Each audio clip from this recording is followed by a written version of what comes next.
2timslaw.com today for more information. Fade up. Set 2 on 2 shot. Something you don't think twice about as a parent. You don't think when your child goes to a movie they could be in harm's way.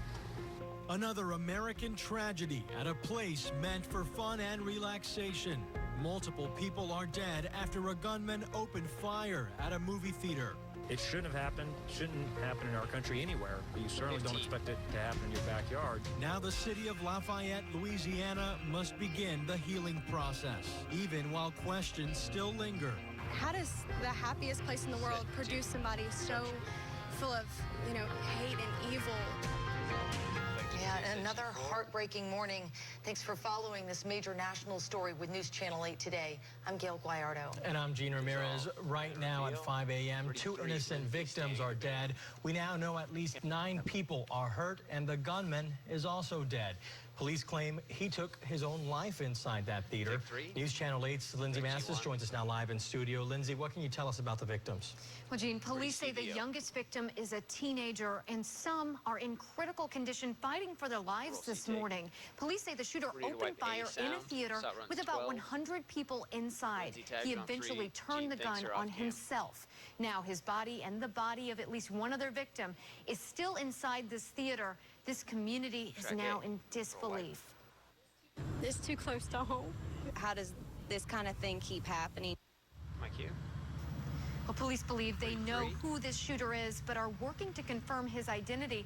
They tell us he is a 58-year-old white male who has a criminal history. They also believe he acted alone. Police had to detonate some suspicious items that they found in the gunman's car and in the theater as a precaution. Gene, I'm going to continue to follow this story and all the latest developments. And coming up in the next half hour, I have a story of heroism by some of the people inside that theater. Can't wait to hear that, Lindsay. Thank you. We'll check back with you in just a bit. And to stay on top of these developments as they happen throughout the day, just download the free News Channel 8 app to your smartphone. We'll have more info there. Set 3 on Lee. We have some serious weather news this morning. Meteorologist Lee Spann is following a flood watch in municipal local counties. Lee? That's right. From basically I-4 north. So that's Pinellas, Hillsborough, Pasco, Hernando, and Citrus County. And a watch means that the potential for flooding exists because we're keeping this flood watch in effect until tomorrow evening. Already a saturated ground, plus these heavy downpours. Notice where most of them are in Citrus and Hernando counties right now, right around Floral City. We have an area of rain just leaving Pinellas County and pushing over the water, so that now there's heavy rain from Drew Park up to Egypt Lake, heading towards Sulphur Springs, right on 275 and Carrollwood in Hillsborough County.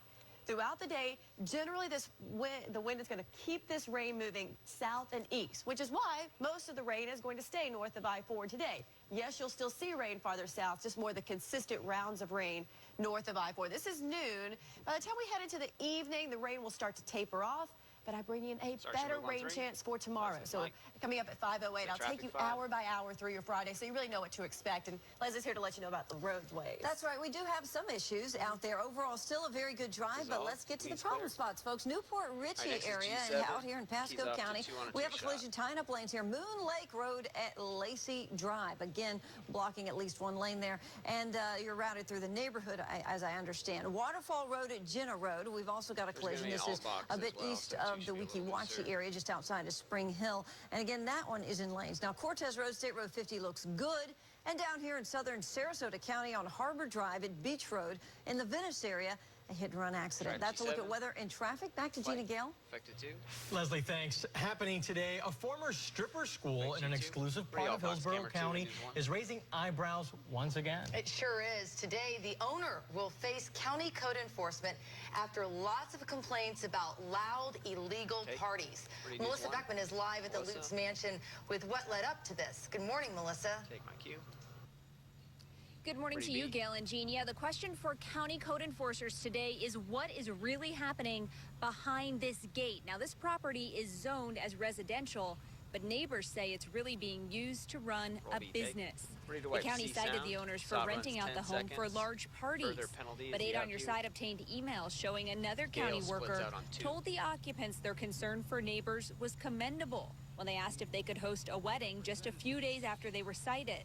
Ron Nagy is concerned the home, once used as a stripper school, will continue to be a party house after the county gave permission for that wedding next weekend. How many friends do these folks have? How many weddings do they think they can sponsor without some, further penalty? Take you. Well, we asked Hillsborough County about the mixed messages neighbors claim they're getting. A spokesperson told us that they're just going to let everything come out during today's code enforcement hearing. And of course, you can count on 8 on your side to be there when it starts this morning at 9 o'clock. It'll be interesting to hear code enforcement's take on this. All right, thanks, Melissa. Citrus County Sheriff's deputies are investigating the circumstances of a deadly shooting. We have now learned that Candelario Gonzalez was shot on DeSoto Street. Investigators believe there was some kind of confrontation that led to the shooting. When deputies arrived, the victim was still alive but could not be revived. Jameis Winston will have his day in court, but it won't be for a long time. The Bucs quarterback will play 2 full seasons in the NFL before he gets a chance to defend himself against a lawsuit. Erica Kinsman is behind it. She accuses Winston of raping her while she was a student at Florida State. Winston was never criminally charged. An 8 on your side warning this morning about the sales receipts you get at checkout. You could be exposing yourself to BPA, a toxic chemical found on many of them. When you touch the receipt, your skin can absorb it into your system. Some stores like Whole Foods are switching to BPA-free receipts. You can also opt to have your receipt emailed. And President Obama is on his way to Kenya. He's the first sitting U.S. president to visit the country. President Obama will attend a business summit and meetings with Kenya leaders. He's expected to discuss human rights and democratic freedoms. The president is also expected to visit Ethiopia. Happening today, opening statements could begin in the murder trial for an already convicted cop killer. Dante Morris is accused of killing Derek Anderson in 2010 in a fight about drugs. Morris is already facing a death sentence for killing 2 Tampa police officers. Prosecutors will seek another death sentence in this trial. Tonight, people will gather to remember India Clark. She is the transgender woman found beaten to death outside the University Area Community Center. That's in Tampa. The vigil is at 8 p.m. It's happening at Likes Gaslight Square Park. We did check this morning, and Tampa police are still searching for her killer. NASA is planning to launch a new planet hunting satellite in 2017. This follows NASA's discovery of a planet that's almost a twin to Earth. Some are calling it a big cousin. NASA is calling it Kepler 452b. What makes this planet remarkable is that it orbits its stars at about the same distance that Earth orbits the sun. Its home star looks to be similar to our sun. The planet is 1,400 light years from our own. Be a good backup plan for us. Finally, Earth can say, "What up, cuz?"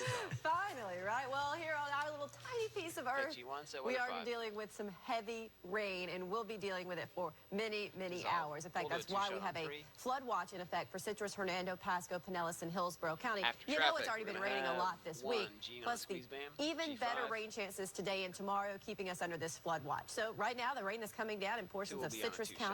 Just some spotty rain in Hernando. Going a little farther to the south, we have this area of rain basically between the Courtney Campbell and the Howard Franklin, heading toward Tampa, and an area of rain along 275 just east of Carrollwood, heading actually into downtown Tampa as well. So there's about a 30% rain chance 8, 9, 10 o'clock this morning. And I bring that up to a 60% chance for these rounds of rain all day, keeping highs in the upper 80s. So how much rain could we see? Well, between now and about 6:30, notice those areas north of I-4, 1.5 inches to 2 inches of rain. Now we'll go further into time and notice how some of that rain, the heavy downpours, starts to head farther to the south so that we could pick up multiple inches of rain between now and Saturday at 8 p.m. while we're under that flood watch. Leslie, let's check on traffic on the 8th. Not a lot of rain now, which is good. Yes, it is good. We do have a couple of issues. Again, overall, we're looking good. Pinellas County, Hillsborough County up to speed, but elsewhere, not exactly. So let's take a look at what is going on in Pasco County, folks, in the Newport Richey area, just outside of it, actually. We've got a collision on Moon Lake Road at Lacey Drive. FHP says lanes are blocked for being routed through a neighborhood in the area, but no significant delays. Traffic still very light at this early morning hour. Waterfall Road at Jenna Road, we've got a collision. This is east of the Weeki Wachee area, and it's tying up some lanes. US 19 looks good throughout Pasco and Pinellas County,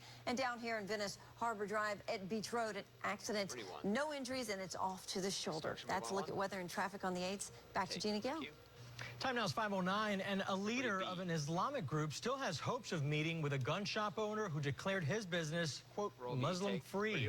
Andy Hallinan made headlines with an online video where he made his intentions known. It outraged the head of the Council on American Islamic Relations. Hallinan later offered to teach the Muslim leader how to shoot and discuss the Quran. Well, now Hallinan's had another change of heart. This meeting is now off. Runs 13. It is word for word exactly the same sort of hateful rhetoric that Nazis used against the Jewish community. And we really need to learn from our history that this kind of hateful rhetoric is not cost-free, that it can and has led to violence in the past and can lead to violence in the future.